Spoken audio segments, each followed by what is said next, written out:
Oke, konteks PKS bagaimana Mas? Singkat Mas Hanta. Tadi kan Nasdem PKB sangat memungkinkan. Kalau Ya, PKS?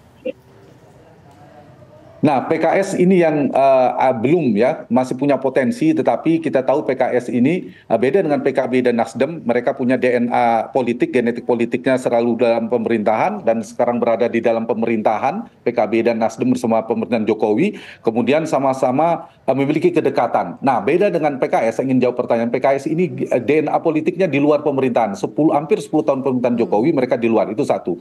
Yang kedua, mereka juga punya pengalaman yang cukup lama ya, seperti saya katakan tadi, DNA politiknya dan garis basis pemilihnya, konstituennya itu lebih cenderung mengendaki di luar pemerintahan. Tetapi ini beda dengan era Pak Jokowi. Hari ini presidennya Prabowo ke depan itu. Dan hubungan Prabowo dan PKS itu cukup dekat. Di saat yang sama kita tahu tidak ada faktor PDI Perjuangan, variabel yang paling tidak misalnya menolak kehadiran PKS. Jadi untuk kali ini PKS memiliki potensi. Dan posisi PKS menurut saya pada posisi menunggu. Kalau diajak saya menduga sulit bagi PKS untuk tidak menerima tawaran rayuan bergabung ke dalam koalisi. Tinggal dari sisi Pak Prabowo akan meletakkan PKS memperkuat, memperbesar semakin kebesaran koalisi atau komunikasi tetap jalan dengan PKS, tapi PKS tetap di luar pemerintahan untuk mengimbangi pemerintahan ke depan bersama PD Perjuangan misalnya. Mas Hanta Yuda, apa yang membuat Mas Hanta yakin sekali PKS ini susah dibujuk oleh Prabowo untuk bergabung ke pemerintahan dibandingkan PKB yang cair?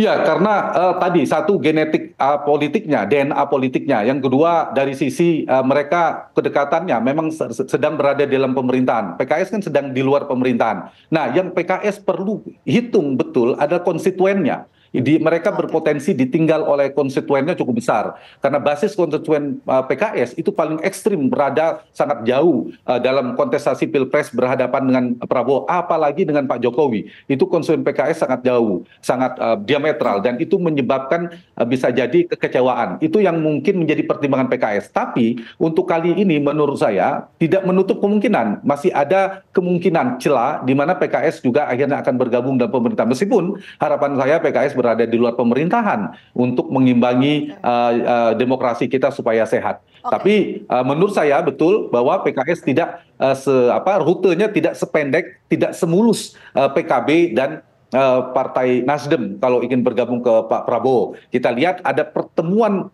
prakondisi, pertemuan permulaan jembatan kalau kita baca kemarin Pak Surya Paloh Nasdem itu bertemu dengan PKS. Kita tidak tahu, barangkali juga bicara kemungkinan seluruh 01 ingin bergabung ke barisan 01.